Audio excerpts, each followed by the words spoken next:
வானத்தை பூமியை சர்வ வல்லவத்தை உண்டாக்கின தேவன் எங்களுக்காக எல்லாருக்காக மனுஷனாய் பூமியிலே வந்து இயேசு என்ற பேரிலே பிறந்து அங்கே நடமாடின நாட்களிலே அங்கே என்ன நடந்தால் இயேசு எங்கெல்லாம் வர்றாரோ அங்கெல்லாம் ஜனக்கூட்டங்கள் நிறைந்துருவாங்க.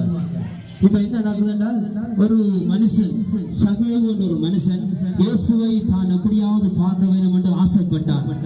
ஆனால் அவனால் ஒரு பிரச்சனை என்னென்றால் சகேவன் ஒரு மனுஷன் அங்கே மிகவும் குள்ளமான ஒரு மனுஷனா இருந்தபடினாலே, உயரத்திலே மிகவும் குள்ளமான மனுஷனா இருந்தபடினாலே, அங்கே ஜனக்கூட்டங்கள் நிறைந்து இருக்கிறபடினாலே அவனால இயேசுவை பார்க்க முடியவில்லை. எட்டி எட்டி பார்க்கிறான், ஜன கூட்டங்களுக்கு அவனால இயேசுவை பார்க்க முடியவில்லை. உடனே அவன் என்ன செய்யறான், ஒரு காட்டத்தி மரத்திலே ஏறி, ஒரு மரத்திலே ஏறி பிரயாசப்பட்டு கஷ்டப்பட்டு ஏறி இயேசு எப்படிப்பட்டவரோ எப்படி இருப்பாரோ ஒரு ஆவலோட எட்டி பார்த்தான். ஆனால் அவன் பார்த்தானோ இல்லையோ, இயேசு அந்த சகேவை பார்த்து சொன்னார், சகேவே நீ இறங்கி வா, இன்றைக்கு நான் உன் வீட்டை நான் தங்க போறேன்னு சொன்ன வேளையிலே அவன் சந்தோஷமாய் இறங்கி ஓடி வந்து இயேசுவிடம் வந்தான். ஆனால் அங்க இருந்த ஜனங்கள் எல்லாம் முறுமுறுத்தாங்க, இவன் ஒரு பாவியே, இவன் அநியாயமான ஆகண்ட காசு ஒன்றவன், இவர்கிட்ட எப்படி இயேசு போவார், இவன் பாவி என்று ஜனங்கள் எல்லாம் முறுமுறுத்தாங்க. ஆனால் அந்த பாவியை கூட இயேசு நேசித்தார், அவனுடைய வீட்டுக்கு போனார். கொஞ்ச நேரம் உரையாடல் நடந்தது, கொஞ்ச நேரம் பேசிக் கொண்டிருந்தாங்க.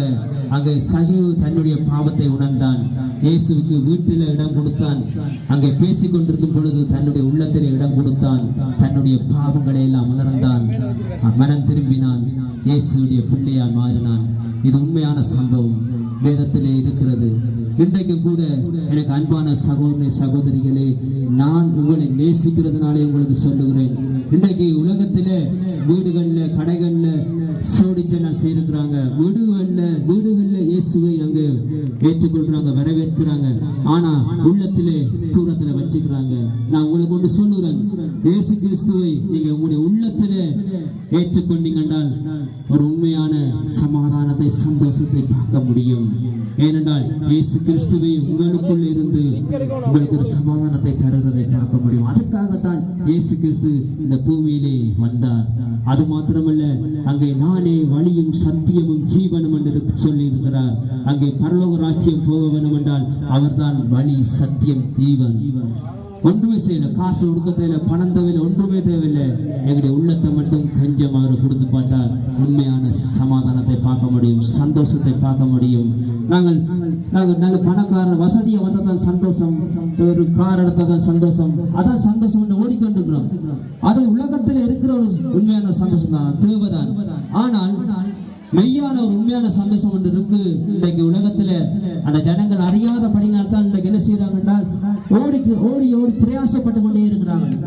பிரயாசப்பட்டு அங்கே தங்களை அங்க என்ன செய்யறாங்க, சாப்பிடாம வருத்தத்தை தேடுறாங்க. ஆனால் உண்மையான சந்தோஷம் ஒன்று இருக்குது. அந்த இயேசுவை நாங்க கொஞ்சம் உள்ளத்துல வரவழைச்சா உண்மையான சந்தோஷத்தை நாங்கள் காண முடியும். அந்த சந்தோஷம் எப்படி என்றால், நாங்க இந்த உலகத்துல வாழ்றது வாழ்க்கை, அது உண்மையான சந்தோஷம் இல்லை. நாங்கள் மரித்தா பிறகு செத்தா பிறகு எங்களுக்கு ஒரு வாழ்க்கை இருக்கு, அதான் மெய்யான சந்தோஷம். அது இயேசுவை உள்ளத்திலே நாங்கள் ஏற்றுக்கொண்டால் அங்கே பரலோக ராஜ்யத்தை இயேசுவின் ரத்தத்தினாலே நாங்கள் கழுவப்பட்டால் மீட்டப்பட்டால் பரலோக ராஜ்யத்திலே நாங்கள் போவோம். அது ஒரு சந்தோஷம். இந்த உலகத்திலே இருக்கிறதெல்லாம் ஒரு நாள் நம்மை விட்டு அழிந்து போயிடும், ஒரு நாள் நம்மை விட்டு போயிடும். நேசிக்கிற உறவுகள் ஒரு நாள் விட்டு போயிடும். ஆனால் இயேசுவின் அன்பு ஒருபோதும் மாறாது. நாங்கள் நேசிக்கிற மனுஷர்கள் எங்களை வெறுத்து விடலாம், நாங்கள் நம்பி மலை போல நம்பி இருக்கிற மனிதர்கள் எங்களை வெறுத்து விடலாம், ஆனால் இயேசுவின் அன்பு ஒருபோதும் மறவாது. எனக்கு அன்பான சகோதர சகோதரியே, அம்மா அப்பா, ஒருவேளை நீங்க கவலையோடு இருக்கலாம், பிரச்சனையோடு இருக்கலாம், பிள்ளையை குறித்தான கவலை, ஏதோ ஒரு உங்களுக்கு நித்திர வராம அந்த கவலை உங்களை தாக்கி கொண்டிருக்கலாம், வேதனைப்படுத்தி கொண்டிருக்கலாம். இன்றைக்கு நீங்கள் படுக்க போகும் பொழுது, தூக்கத்துக்கு போகும் பொழுது கொஞ்ச நேரம் உங்களோட கண்ணை மூடி, ஏசப்பா நான் உங்களுடைய பிள்ளையாக மாற ஆசைப்படுறேன் அப்படி கொஞ்சம் சொல்லி, ஏசப்பா எனக்குள்ள வாங்க, அவ்வளவுதான். இது ஒரு மதம் இல்லை, ஒன்றுமே இல்லை, எனக்குள்ள வாங்கன்னு சொல்லும் பொழுது ஏசப்பா வந்து உங்களை வழி நடத்துகிறோம். ஒரு சந்தோஷத்தை பார்ப்பீங்க, இனம் புரியாத ஒரு சமாதானத்தை பார்ப்பீங்க. அதுக்காகத்தான் இயேசு கிறிஸ்து வந்தார். நன்றி. தொடர்ந்தும் அங்கே நத்தார்